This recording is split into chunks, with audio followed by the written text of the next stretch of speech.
everybody, welcome back to another little Electric Rose adventure. What I'm trying to do today is get people who are really new to Cubase and just, looking at the templates and stuff, just don't even know where to start, right? You basically got your thing installed and maybe everything's kind of new to you and you don't really understand how everything flows. And I'm going to give you a real basic grounding today that'll hopefully kick you in the right direction to be able to research on your own at that point and move forward.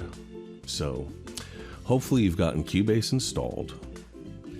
If you have problems with that, we've got another video that can help you with that. So it was a crazy install initially. I'm sure they're going to iron it out. They're brand new, so let's not give them too much hardship, right? So the first thing you want to do after you get it installed is just make sure that under Studio here in Studio Setup that you have your sound set up correctly.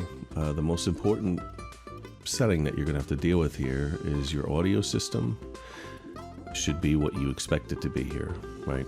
I have this crazy voice meter thing set up because of the crazy knot I have to make so that you can hear what comes out of my DAW, oddly enough. But another story for another day. Make sure that this is an acceptable value.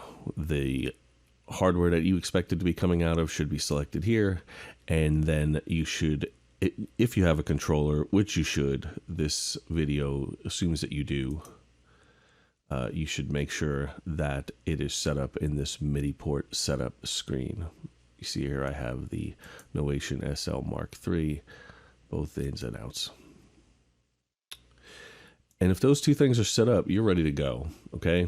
Beyond that, you know where to go look for these problems. If things aren't working the way you think they are, this is the place. Studio Setup.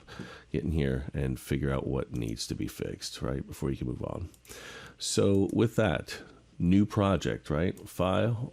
Oop, okay. Be nasty about it. File, new project, or Control N, right? Like every other piece of software in the world. Then we're just going to create an empty, right? We have all these templates here to have all this stuff in them, and that's all great, right? But they're great if you already know what's going on. So let's get you to that point, and then you can use those sweet templates. So what I'm doing here is I just went to make a new project, and I picked the project. I've had set for me to pick the project folder. I just prefer things that way. So I'm just going to make a folder here. Simple song, I think it's like 3. We've got a few other simple songs laying around here.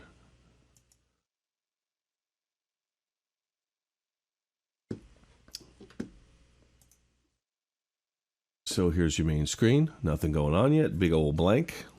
It's perfect, right?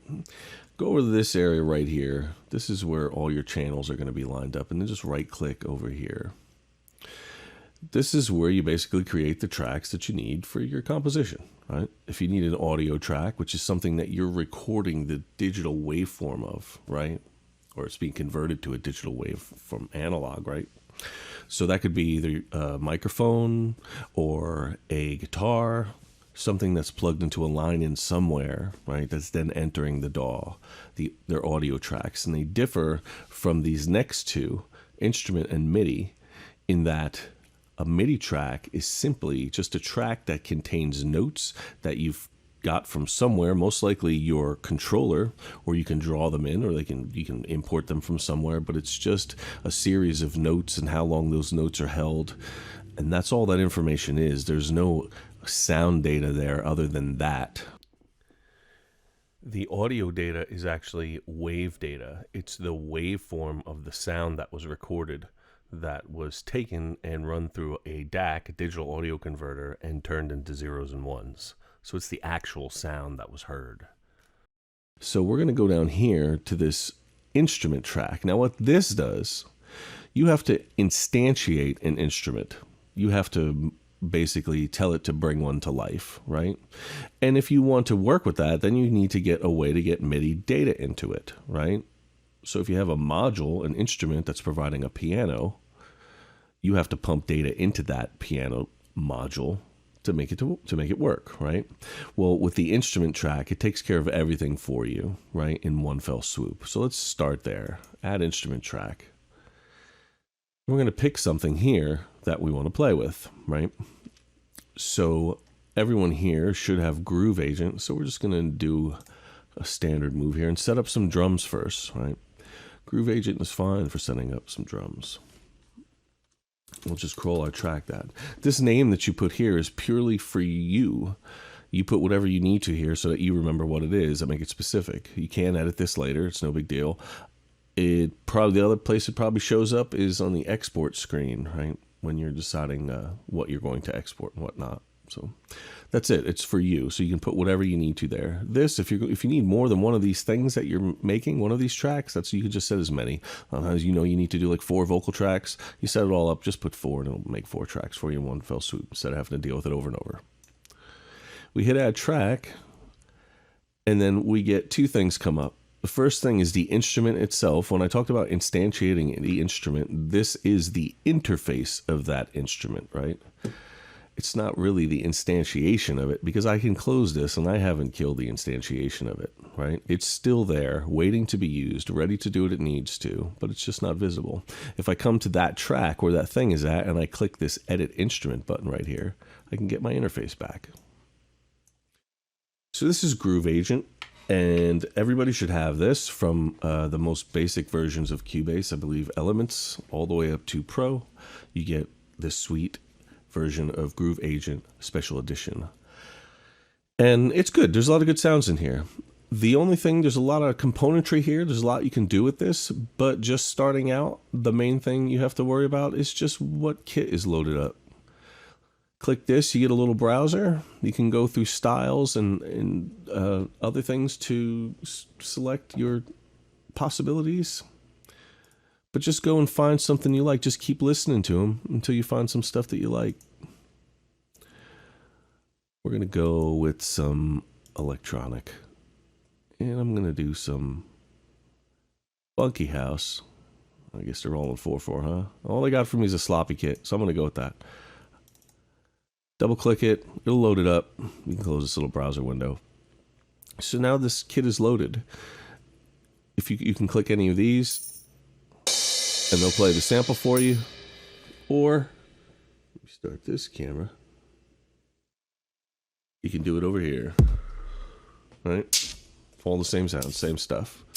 You can see as I'm hitting the buttons, it's also showing you what pads I'm clicking on Groov Agent. Okay, so you've got drums set up, right? That's really all there is to it. Lots to not worry about here, right? We got some drums, that's all it took, a few clicks, right? So you'll find a lot of the Cubase interfaces like this. There's a whole lot of interface, a whole lot that you just don't have to worry about yet to start making music. Of course, you do want to learn what it all is over time. So the next thing, let's try adding a synth to go over that, right? I think another synth that everybody has available to them is Retrologue. Retrologue is a virtual analog synthesizer with 3 oscillators and 3 detunable voices. And just look through the sounds here, right? That's all I had to do to open this up. Right here where the load program thing comes up, and just select through these patches and find one that you like to play with. Now, obviously, programming any of these instruments is another whole science in itself, a science and an art. So go do that when you're ready, but you don't have to do that now. That's why these people put all these patches in here. There's no guilt. That's why they make them. If anybody tells you otherwise, you tell them they're silly. And then make a sound like that at them. Pull out the soft sweeper and just soft sweep at them. Yeah, I don't think we need that for this, though. That's not really inspiring. It's kind of sad, right?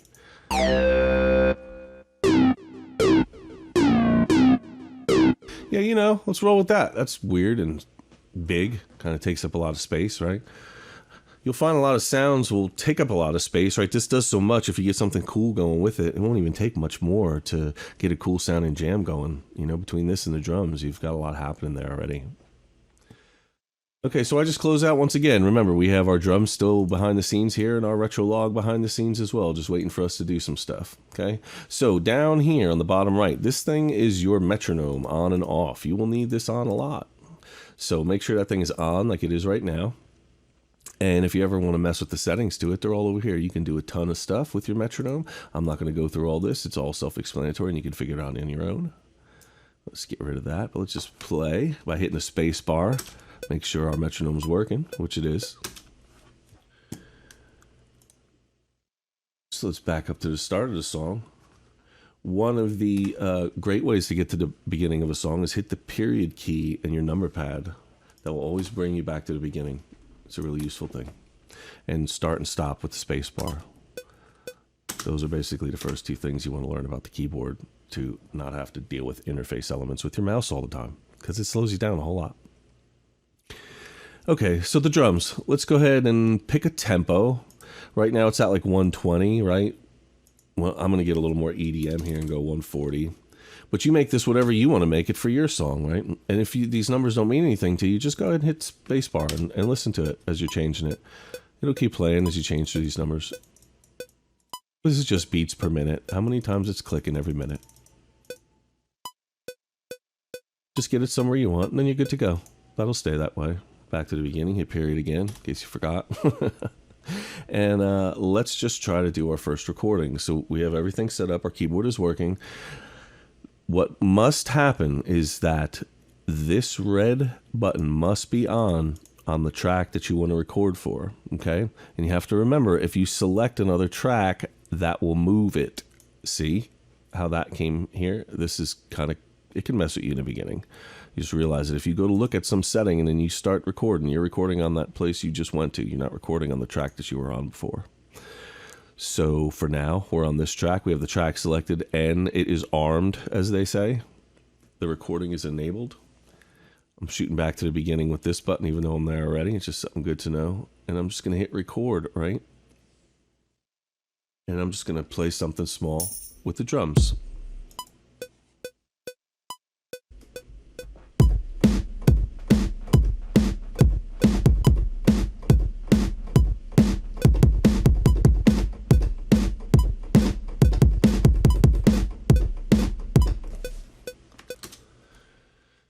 Okay, so we have our drums recorded. You can go back to the beginning of it and just hit the spacebar again.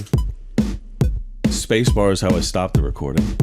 And that's all there is to that. You have a cool little drum recording. If you want to quantize it to 1/16, I'm not going to get into this real heavy right now because it's, you know, somewhat of a mind trip. But if you want to quantize it, you can. Just press Q, and what this is going to do is just make everything a little closer to being on time and correct. Did you see how everything just shifted a little bit? You don't have to do this. It's just something you're going to use from time to time to clean things up. But it's important that you know about quantize and you start understanding how to use it. See, I got some goofy stuff going on in there that needs to be fixed manually because quantize couldn't deal with it, right? I think that's it right there. You see that? All I'm going to do is pull that guy over because you can see how that's how it's stuttering right there, right? That's not really what I was looking for. So I pull that over one bit. The quantize is set such at 1/16 so that it just jumps right over to the next 16th, right? Once again, if that doesn't make sense, it's a little out of the scope of this video, but just listen through whatever you do. Make sure you don't have any problems. Obviously, we're going to want to add some more to this, some hi-hats and some kind of cymbals, crashes, whatever, but this is just a good framework to get started. You can come back over this, and just to show you how to do it, let's look for something.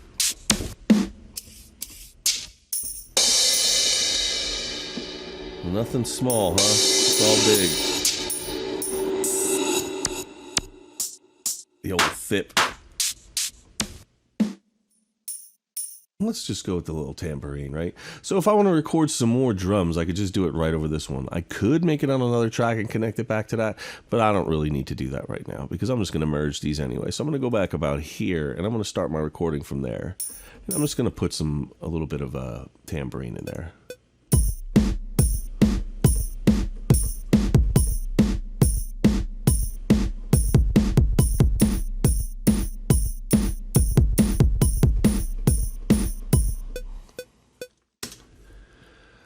That's not great. I don't know if I'd ever do that in real life in that way. But here you are.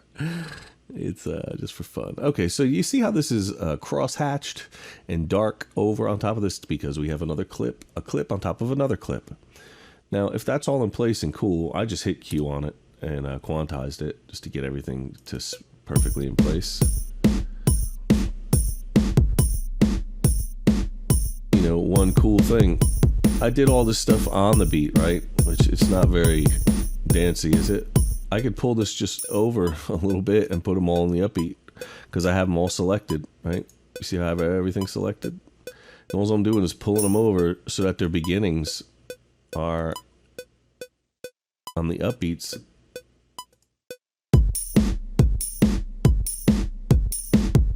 Well, at least at the end part anyway. These need a little more massaging, but no, it's okay. See, now I don't really like the way these sound up here, so I'm just going to make them all like these. Easy enough, right? See, I just selected all those, and I just hit my delete key, and they're gone. These are all selected. All I'm going to do here is hit my alt key and drag these over. So I don't have to make a bunch of new ones, right? Sorry if that's loud. It may be, right? So I just need a few more to get to the beginning here. You know, I'm just trying to show you some things to get you going. You don't have to memorize. All these things aren't integral right this moment. I'm just trying to get you familiar with what you can do. It just keeps asking me if I want to enlarge the part. This is how big the part is, and it's making that bigger for me. That's why it keeps asking me that. I'm just going to put this right to the edge here. And now everything should line up. Right? So we took the long road to get that, but we got it nonetheless. So if parts are fine and I just want them to be merged and be one track, I can just go up here on the top and hit this glue. And then just click that. And boom, it merges those two, right? You can tighten up these edges where there's nothing going on. You always want to try to do this because things just get sloppy in a hurry. And the neater you can be, and the tighter and more compact you can keep everything, the better off you're going to be. Now, if you click this right here, these will snap to whatever you have the value set to over here. I would set the bar, but I can make it to beat, and it'll be smaller, and now this will snap to the beat, and I can get that as close as possible. Right? So now I have a sweet little drum track.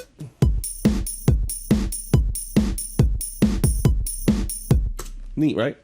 So we're just going to do the same thing down here with the Retrologue. We got our crazy sound we found. Something like that might be fun, right?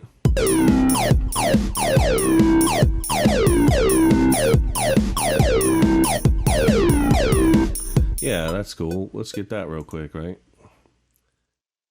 Just come back here. I'm just going to hit record. Now look, I have this arm. This is selected, this track with the Retrologue, and the record is enabled over here. I'm just going to hit record a little bit behind it.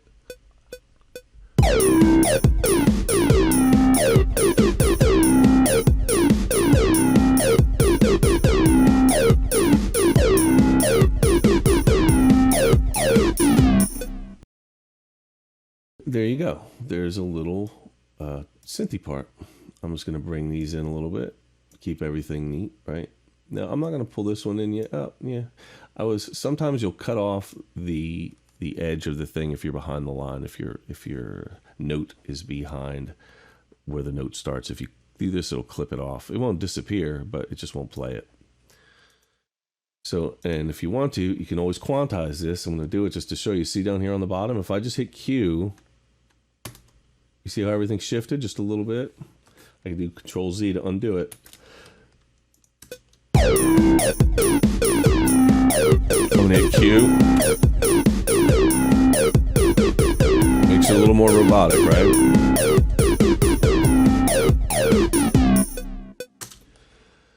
So you got some drums, you got a sweet synth line.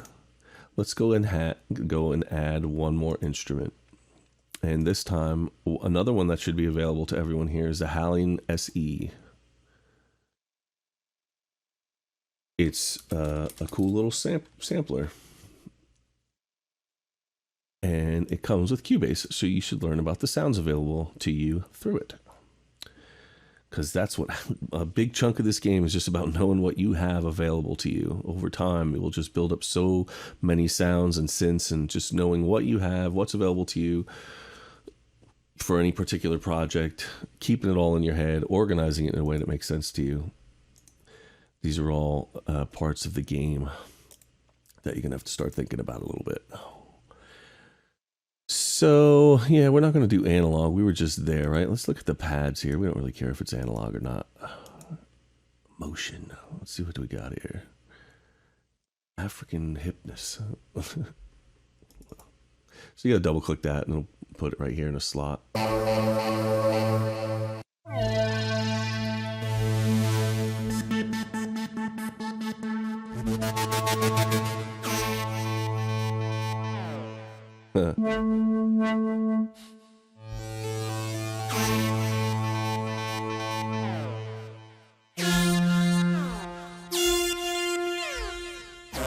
I don't know if we could possibly get that in there. I like it though. It's similar to the other sound, actually.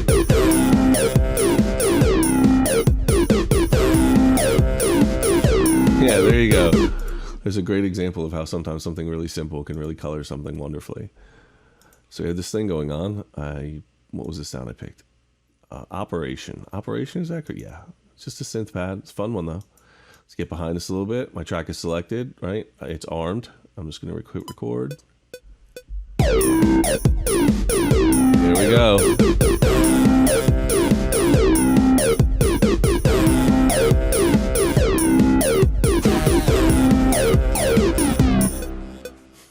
That's fun, right? Now these, I would quantize these. I would get these pretty close. There's no reason not to, right? And this one kind of jumped out a little bit. That's not really where we want that. Let's pull that back in a little bit. You can see I'm just nudging these notes a little tiny bit to get them where they're right in place. There's nothing too amazing or magical going on with this. It's all what it looks like. I'll tell you how cool it is.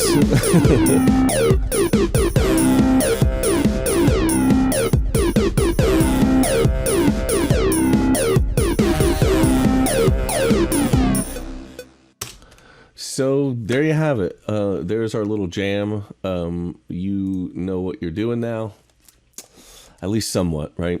You know how to make tracks. Really quick before we close this up, you know how to do all the virtual instrument stuff. Well, that's saying a little much, but you got your toe in the water, right? But if you need to make audio tracks, it's just exactly the same thing. You just pick audio track, select it, pick what you want the input to come in from, right? This is all crazy because of that nutty thing I've got set up right now, but usually it would just be like the input from my interface, first input, and then the configuration. Do you want to use mono or stereo, right? If you're recording like guitar or a microphone, you're just going to use mono. If you're recording like a synthesizer in from an external synth, you'll be using most likely a stereo setup, so you need 2 cables and then you'll hit stereo here. You want stereo out regardless, unless you have a very specific reason for having a mono output. You'll want to leave that stereo and call it what you will. Here, stuff, and it works just like the other thing. The recording is armed. It will go now, but the other thing is this right here is your monitor. It will record right now, but I won't hear what's coming in, right? So if I hit record, now this may go off the rails because of my sound stuff right now. So I'm recording. Oh, there it is. Okay, but I couldn't hear myself. If I click this, now I should be able to hear myself more. I don't know how this translates to what you're catching right now, but that's how it's going to work for you and your sound. Stop and start just like normal. I can hear myself with that echo on, definitely. So, and that's it. One thing you'll want to do is always trim these down a little bit, take off the beginnings of your stuff. If you shut off this grid here now, it won't snap anymore. And I can take this to where it needs to go, right? And one of the great things is you can just do a little volume change right here to bring it in. Just a little tiny ramp there and one on the way out, and that'll really clean up the sound of whatever you're doing. Don't get too crazy with it though, and you only need a tiny little bit. You can hear whatever nonsense I was saying. It was nice and clean without anything, any pops or anything. So that's it. You can pretty much make songs and make recordings now just with that. The one other thing that I'll show you, you're pretty much off to the races as far as making songs. But if you want to export them for the web or to send them to your friends or whatever you might want to do with them, you got to go to File, Export, Audio Mixdown. And this will mix down everything you did into a single something. That something is defined here. Well, after the name and the path, the most important thing that you can set is this right here. What are you looking to export it as, right? Do you want it to be a WAV, an AIFF, and an MP3 file? If it's just something small and you're sending it around to your friends, or you just, you need it to be as small as possible, you're going to use MP3. You lose a little bit of quality, but not much, and it'll sound fine. If you need it for something that's permanent, if it's going into a video, or you're making an export to, send to Spotify or whatever you're going to do with your tunes, then you want to keep this at WAV, so there is no loss whatsoever in the export. It will come out exactly at the best quality it can. That's about all you need for the 10,000 foot overview. So then once you get to that point, just hit export audio. Export range is empty. Okay, I never set my export range. I didn't tell you about that either. That's important. These little range setters up here. Shoot, what are they called? The names up here. Oh shoot, I can't think of it right now. I'm having one of those brain aneurysms. But you want to set this to be where you want to export what portion you want to export. So if I set this here, it's just going to get from the very beginning of where I started to the very ending, and it'll just chop off quickly. There are lots of other things you could do as far as setting volumes and fading, but we're not going to go into that right here. This is just so you can get something quick, so you can play, right? So this right here is all you needed to get through what we were just dealing with. And from here, you should be able to just export. It'll do a thing for a few seconds, and then you'll have a file that is everything that you had dreamed about. All right, that's it for my quick Cubase overview. I hope that helps. If there's anything that's foggy, send me a message, and maybe we'll do another one. All right, guys, you have a great rest of the weekend over there. And don't forget, we got a Patreon set up now. Go check that out at patreon.com/electricrose. Maybe you want to hang with us for the price of a cup of coffee. I can keep making you cool stuff and turn this into what I do for a living. And I know that's going to make everyone happy, especially me. All right, guys, you have a wonderful evening. See you soon. Much love.